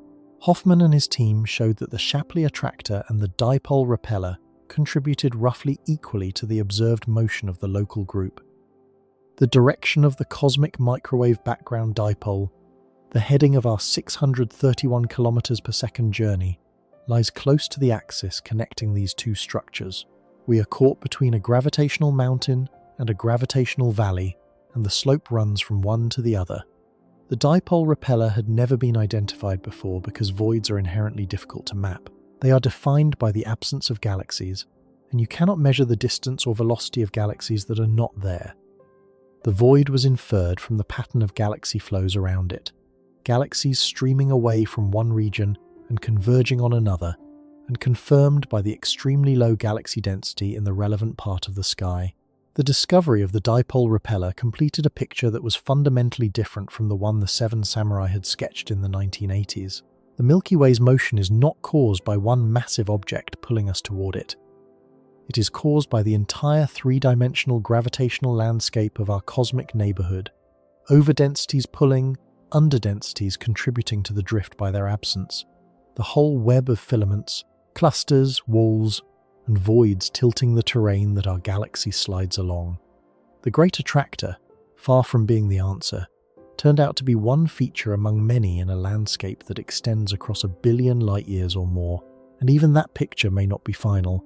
In September 2024, a team including Tully, Hoffman, Pomered, and several younger collaborators published a new analysis in Nature Astronomy. Using the Cosmic Flows 4 compilation, the most comprehensive catalogue of galaxy peculiar velocities ever assembled, containing measurements for approximately 56,000 galaxies, spanning a volume corresponding to roughly 1 billion light-years.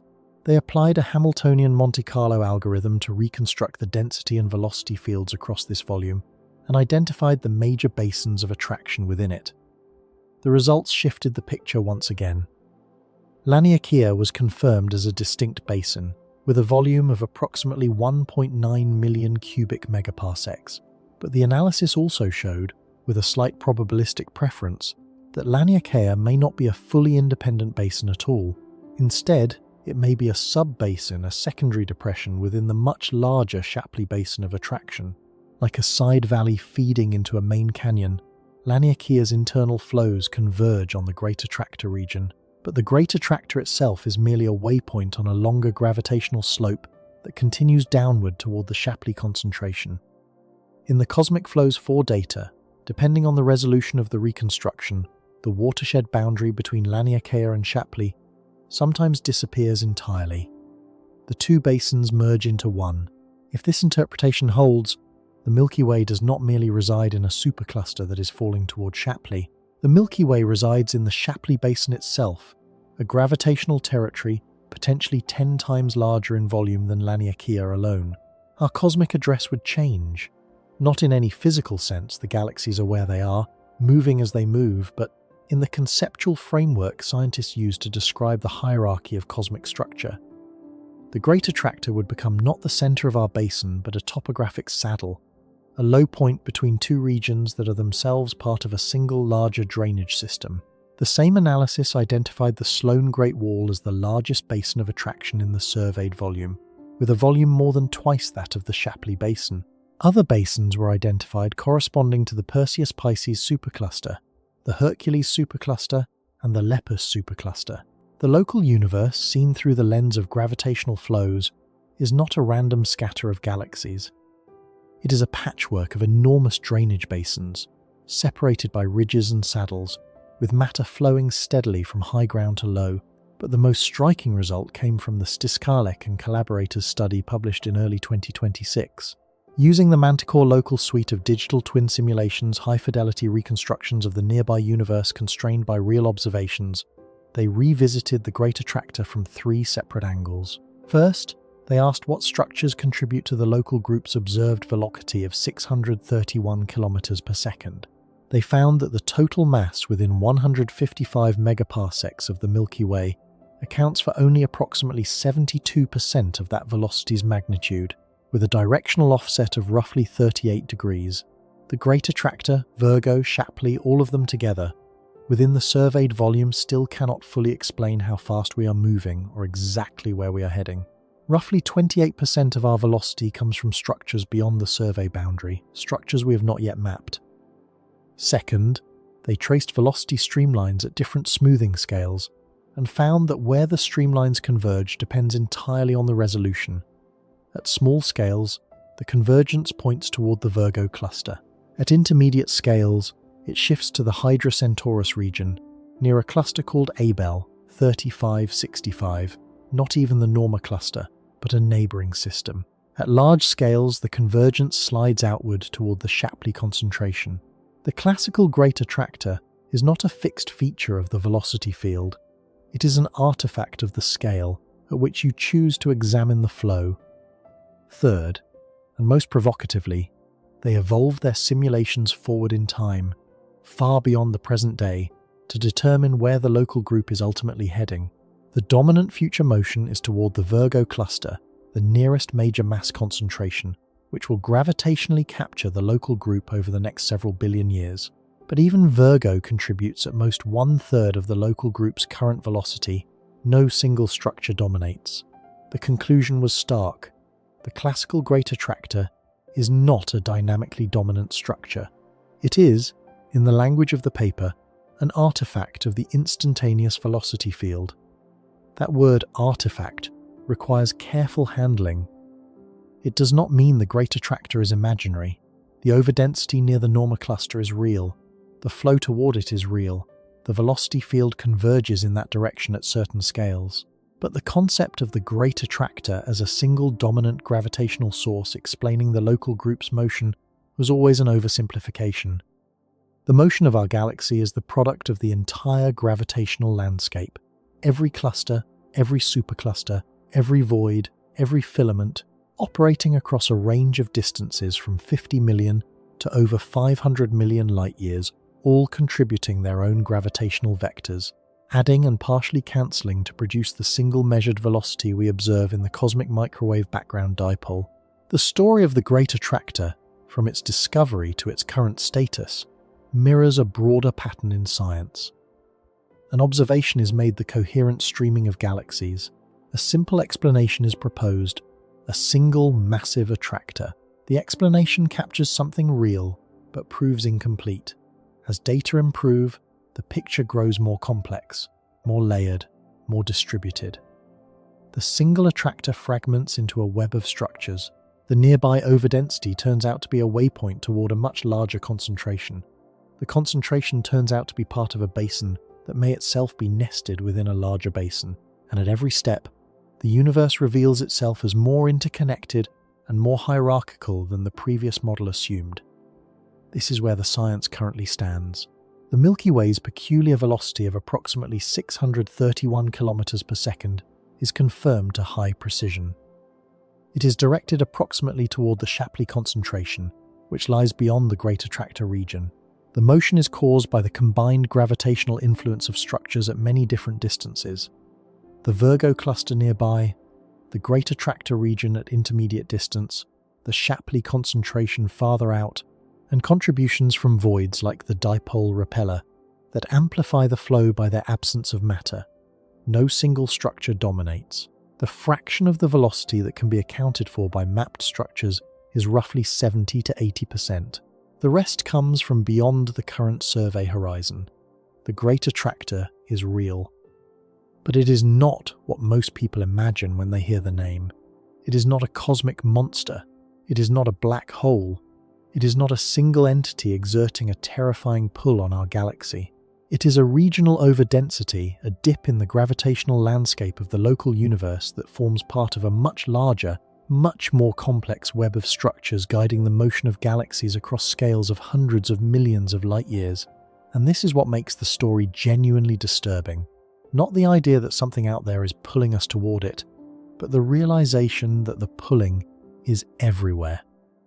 That the entire cosmic web is a gravitational landscape, and every galaxy, including ours, is a point on that landscape, drifting along the slope, carried by forces too diffuse and too vast to localize in any single direction. The Great Attractor was frightening when it was imagined as a monster. It is more frightening now, understood as a terrain. Because a monster can be avoided, a landscape cannot. You are always on it. You are always moving. And when you zoom out far enough, the Milky Way stops being a galaxy and becomes something else entirely. A single drifting mote in a flow of matter so large that even galaxy clusters become small within it. 100,000. That is how many galaxies Laniakea contains. 100,000 separate island universes, each with its own billions of stars, its own planetary systems, its own history stretching back billions of years. The Milky Way is one of them. Not a special one, not a central one galaxy among 100,000, sitting in the outskirts of a gravitational basin 520 million light-years across, drifting along the same slope as everything else inside that basin, heading in the same general direction, at a speed it has no way of feeling. 631 kilometers per second. The number has appeared throughout this story, and it is worth pausing here, in the final stretch, to feel its weight. That is faster than any human technology has ever achieved. The fastest spacecraft humanity has launched, the Parker Solar Probe, skimming the outer atmosphere of the Sun, reaches roughly 190 kilometers per second at its peak velocity. The Milky Way's drift through the cosmic web is more than 3 times faster than that, and the Parker Solar Probe is a single tiny instrument accelerated to extreme velocity by the gravitational slingshot of our nearest star. The Milky Way is carrying 400 billion stars, trillions of planets, billions of potential worlds, and every atom of every person who has ever lived, all at 631 kilometers per second, without the slightest vibration. You cannot feel it. Nobody can. The motion is perfectly shared by every particle in the galaxy. There is no wind, no drag, no sensation of speed. The stars in the night sky look exactly the same, whether the Milky Way is moving at 1 kilometer per second or 1,000. This is not because the motion is small. It is because the motion is total. When everything around you moves at the same velocity, every atom in your body, every grain of dust on your street, every star overhead, there is no reference point from which to detect it. You are a passenger on a vessel so incomprehensibly large that its motion is invisible to anyone aboard.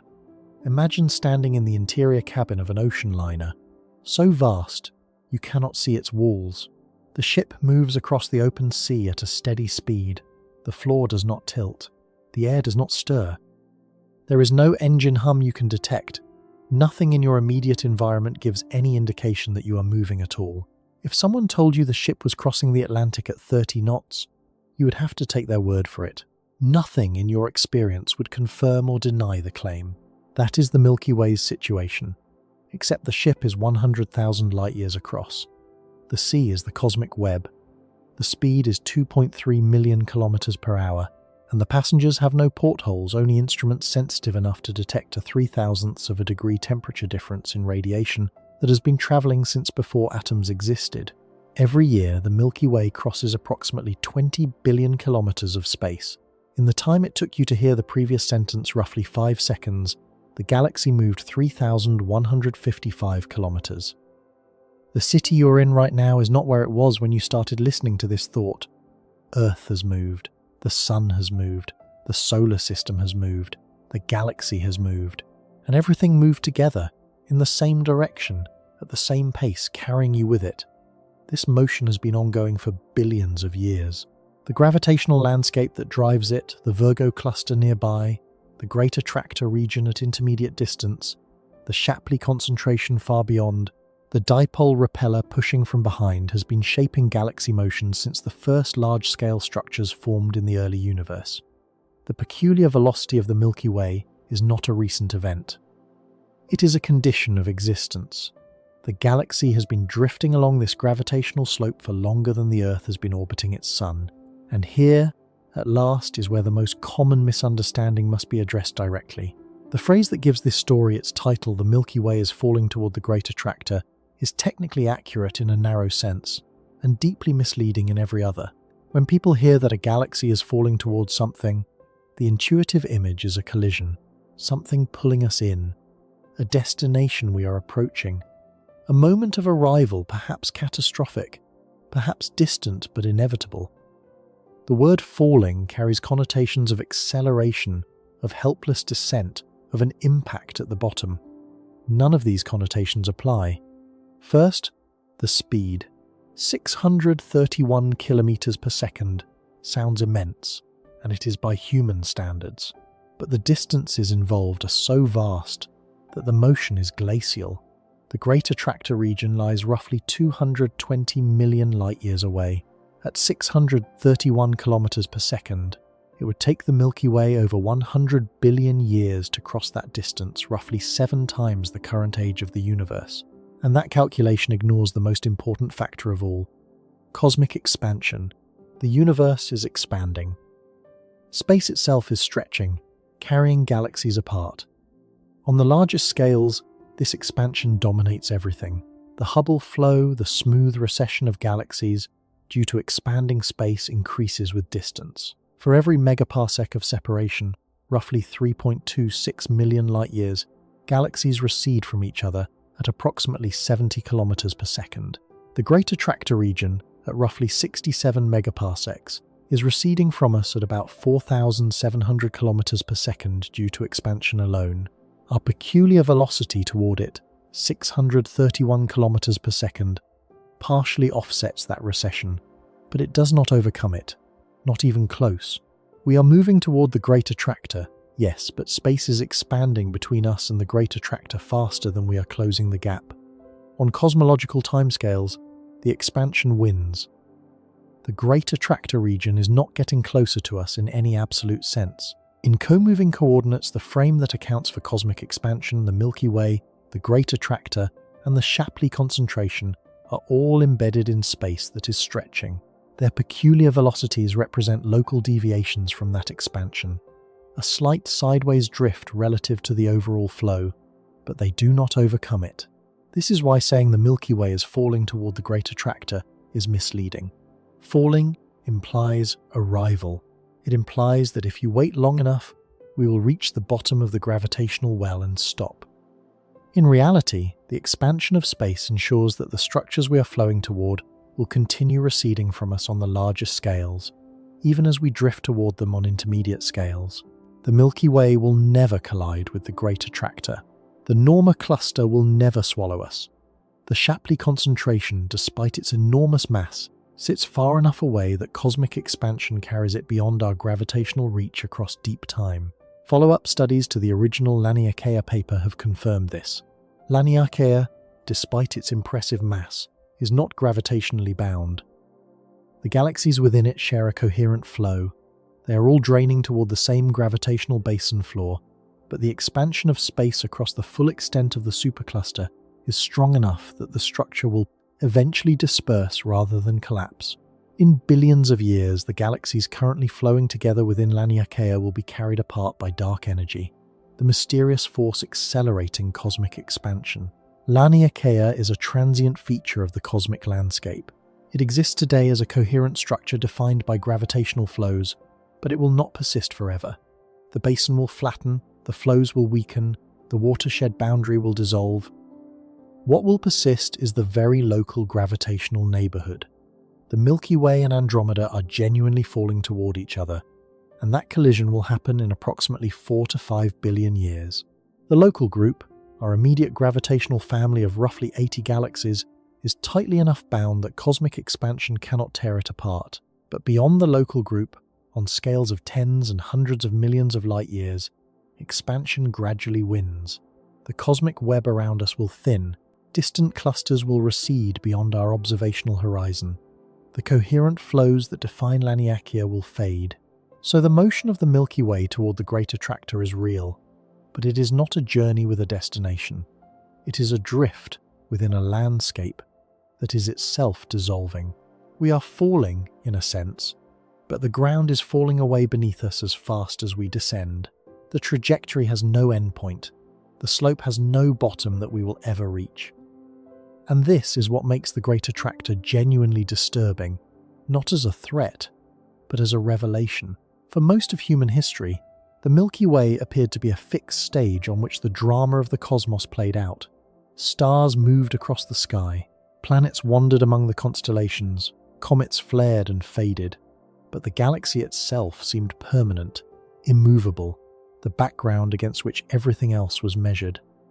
Even after astronomers discovered that the Milky Way was one galaxy among many, even after they mapped the expansion of the universe and understood that galaxies were receding from each other, there remained an implicit assumption that our galaxy occupied a stable location, that it was expanding with the universe, carried along by the general flow without any particular drift of its own. The discovery of the cosmic microwave background dipole shattered that assumption. The Milky Way is not merely expanding with the universe. It is moving through it. It has a heading, a speed, a trajectory determined by the gravitational influence of structures so large that most of them remain partially hidden. The Great Attractor forced astronomers to confront a reality that earlier observations had hinted at, but never made visceral. The Milky Way is not anchored. It is loose.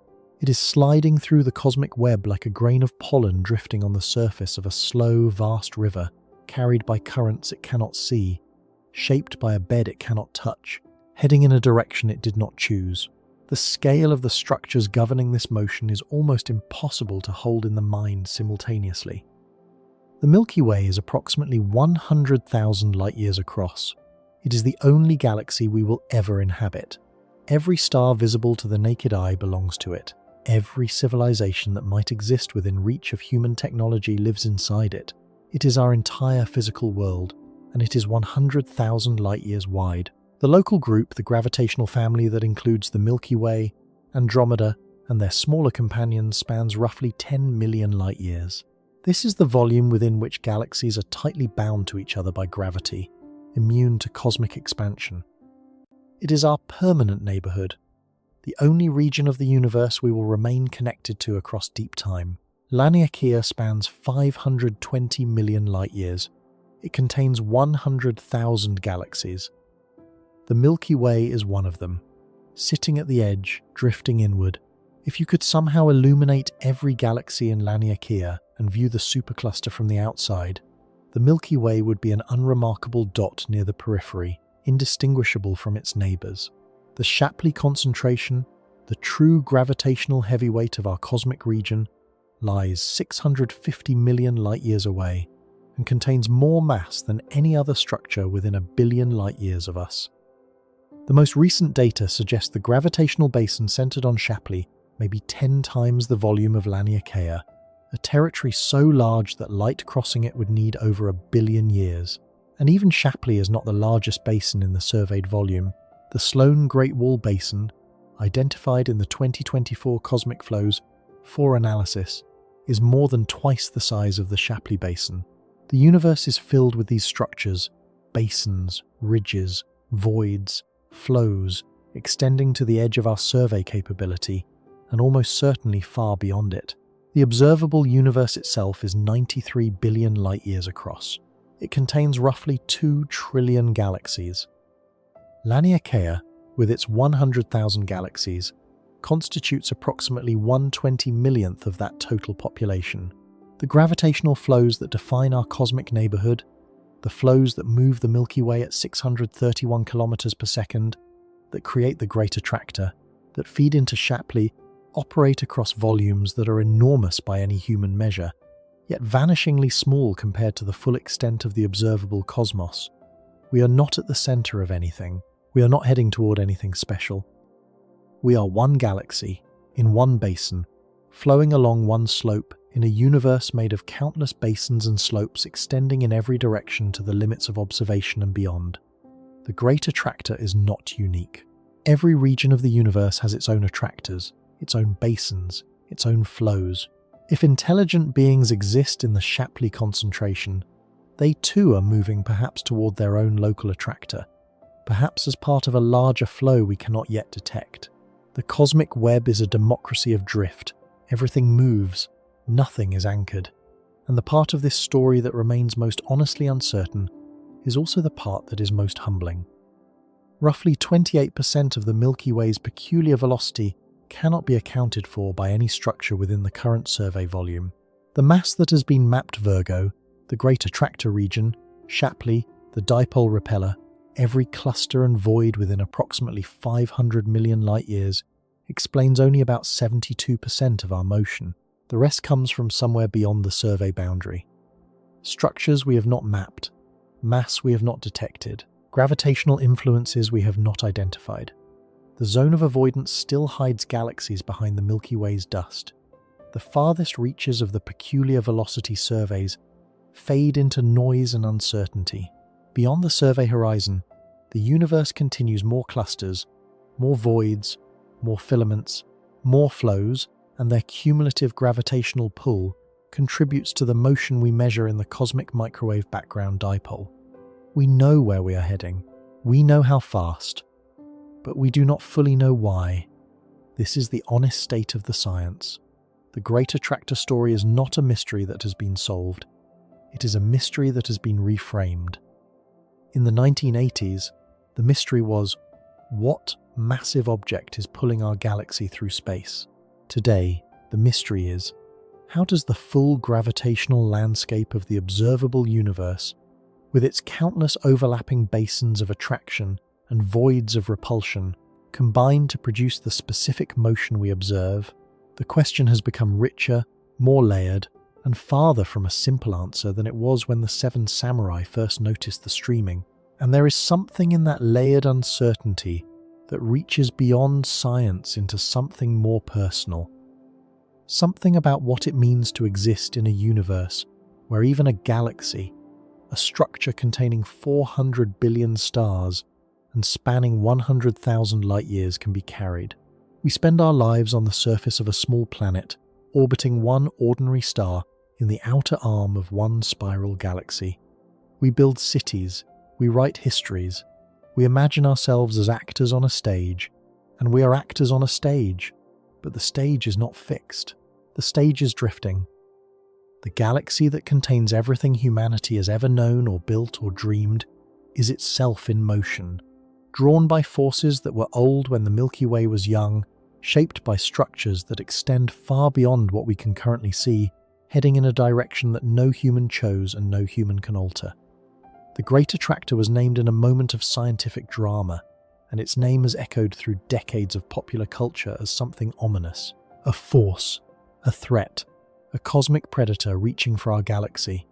But the real discovery is quieter than that, and more profound. The Great Attractor revealed that the Milky Way is not the center of any story the universe is telling. It is not being singled out. It is not being targeted. It is simply being carried the way a single ember drifts in the updraft of an enormous fire, lifted by heat it did not generate, traveling in a direction it cannot perceive, part of a column of rising air that extends far above anything the ember can see. The fire, in this case, is gravity, not the gravity of one object, not the gravity of one cluster, or one supercluster, the gravity of everything, every overdensity pulling, every void contributing by its absence, every filament channeling the flow, every wall redirecting the current. The cosmic web is not scaffolding. It is a living gravitational field, and every galaxy in the universe is a point within it, drifting along the slope determined by the sum of all the mass around it. The Milky Way is one such point. The Great Attractor is one feature on the slope. The Shapley Concentration is a deeper feature, farther down, and beyond Shapley, the landscape continues unmapped, uncertain, stretching toward the edge of the observable universe and almost certainly beyond it. The Great Attractor is not terrifying because something is coming for us. Nothing is coming. No collision awaits. No cosmic drain will swallow the galaxy. The expansion of the universe ensures that the structures we flow toward will recede even as we drift in their direction. The journey has no arrival. The Great Attractor is terrifying because of what it reveals about the nature of our home. The Milky Way, vast, ancient, containing more stars than any human could count in a lifetime, is not a fixed landmark in the cosmos. It is a drifting object. One galaxy among 100,000 in a basin that may itself be nested within a larger basin, caught in a flow shaped by mass concentrations and voids spanning hundreds of millions of light-years, moving at a speed that dwarfs every velocity in human experience, yet is too smooth and too total to feel from within. The true scale of the Great Attractor is not measured in light-years or solar masses or kilometers per second. It is measured in the distance between what we imagine ourselves to be and what the universe shows us we are. We imagine ourselves as residents of a galaxy. The universe shows us that even a galaxy can be small enough to drift. We imagine the Milky Way as our home. The universe shows us that our home is in motion, carried through a gravitational landscape so vast that the galaxy itself becomes a moat within it. That is the scale, not the distance to the Norma Cluster, not the mass of the Shapley Concentration, not the 631 kilometers per second registered in the cosmic microwave background. The scale is the gap between the Milky Way as we experience it immense, permanent, the container of everything we know, and the Milky Way as the universe treats it. One moving point in a flow too large to see from inside. One drifting object in a landscape too vast to map from any single position within it. We are falling, not toward a monster, not toward a destination. We are falling the way. Everything falls in a universe shaped by gravity and expansion. Slowly, silently, without arrival, carried by a structure so large that even the galaxy we call home becomes just another object caught in the current. And we are only beginning to understand how deep that current runs.